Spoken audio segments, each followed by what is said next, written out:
So I'm editing this mess now, and I thought to give a little trigger warning. This video mentions drug abuse, mental health and mental illness. So if you're sensitive to these topics, I might suggest skipping that video. And for those who are still here, let's begin. Hey, it's been a while. So this festive season that we can so clearly see in the marketing department always sets me in a certain mood of nostalgia. So today let's talk about the greatest project in indie-psych history.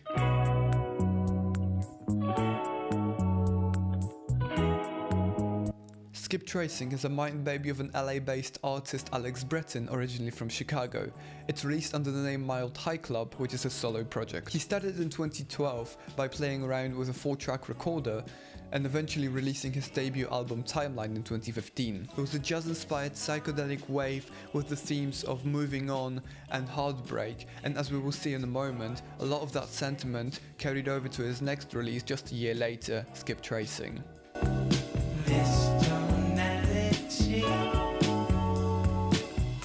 Start off with the title track, a melancholic bass with a reverbed guitar invites us into the world created within the album. Then the drums kick in, with the right cymbal counting down the beat, and then the vocals comes in, talking sort of meta about the song itself. It's setting a scene and painting a picture of a colourful, beautiful world, sort of like a circus or a cabaret.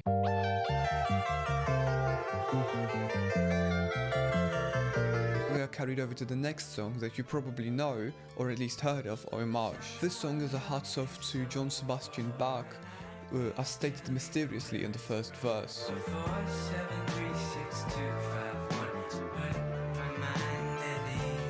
This cryptic number is a chord progression that uses the secular fifths, a way of arranging chords in music theory, where the next chord over from each other is a perfect fifth away. It's a bit complicated if you don't know music theory. I personally don't understand it fully, but all you have to know right now is that it was popular in Bach's music and is present here as an homage to his genius. The song ends with the melody slowing down to invoke a sense of nostalgia, with mixed in ocean tides washing up on shore, but climbing up right at the very end and dropping right at the start of.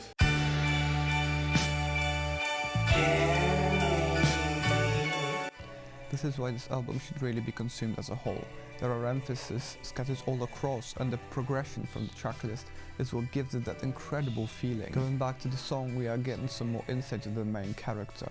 They probably moved to LA quite a while ago, and they are starting to get homesick and lonely from doing the same repetitive thing of trying to make it big. Throughout the song, we are surrounded by themes of nostalgia and reminisce, built up on further on the next song.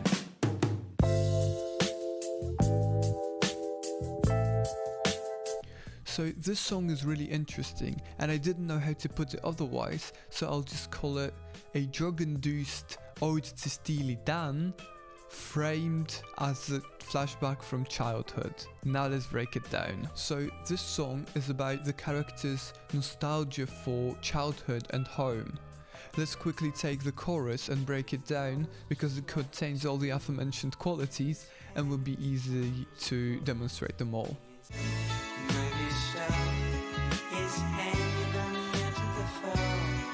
Now, psychology of Gestalt has been largely deliberated in the context of music and general human behavior, but essentially what it is the human tendency to spot patterns in undesired places. Of course, it's a much larger thing, but in this context, that's all we need.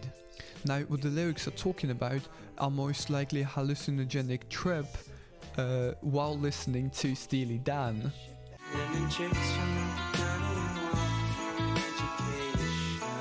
Now, what this part is most likely referring to is Steely Dan's song My Old School, which talks about the police raid on Bart's College in the state of New York that attended both of the frontmen of the band. This ties in beautifully with the nostalgic feel of the music and the momentum carried over from the previous songs. This marks the end of the first chapter, and from that point forward, the album sort of switches gear.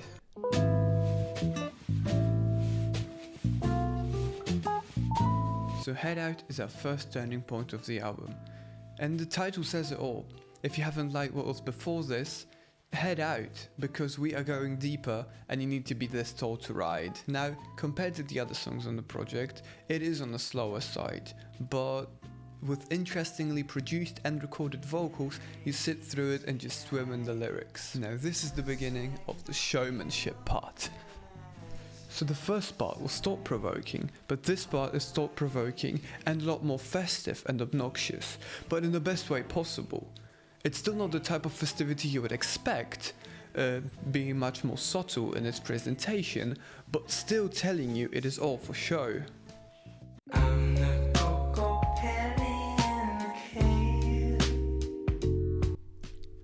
Coco Pelli in the Native American cultures is a deity of fertility but also music, usually depicted with a humbug flute. This is the kind of showmanship I was talking about.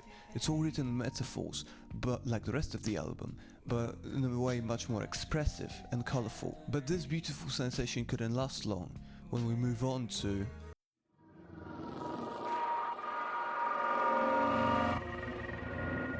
This song is a real whodunit.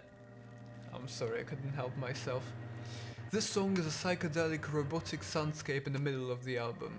It might be a little strange on the first listen. You just enjoyed the soothing almost vibes of Coco Pelli, and now you're presented with this psychedelic weirdness, but this is a bit more than meets the ear.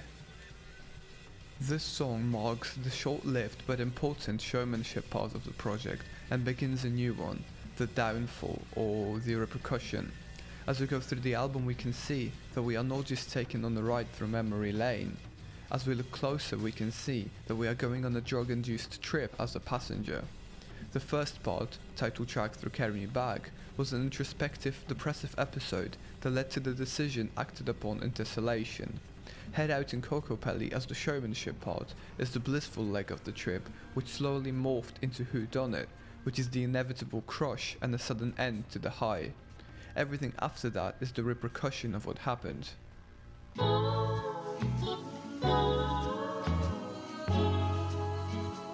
This song is going back to the beginning, fixating on the dread of existence and monotony of the character's LA life. We are presented with a very self-conscious and destroyed person, destroyed by themselves. They're stuck in a loop of constant self-hatred and trying to overcome it by finally trying to achieve that long-awaited goal.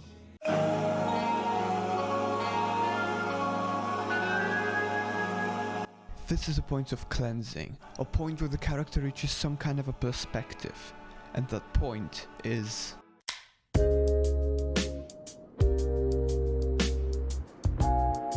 The chapel paralysis is a metaphorical state when the individual is confronted with information that contradicts their entire worldview. This is a moment where your brain totally shuts down and does whatever it thinks is best in that situation. And that's the moment when you are truly you, the real monkey. In the case of our character, it is to repress the shit out of it. This is a moment of total isolation from the outside world and living your life with no obstacle obscuring your vision.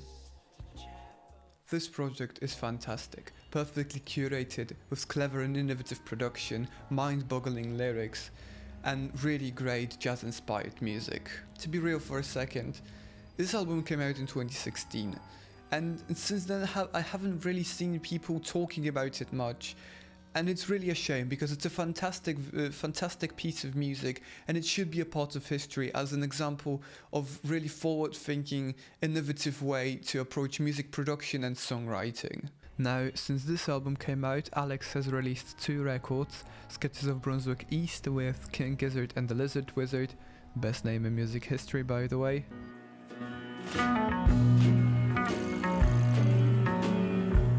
And Going Going Gone solo. America, what the fuck? The latter of which I strongly recommend if you liked Skiptracing. And that about brings it to a close. Thank you, I hope you've enjoyed your stay, and if you did, please leave a like, cause this video will probably get claimed to the oblivion, so if it reached you, I'm very glad. See ya!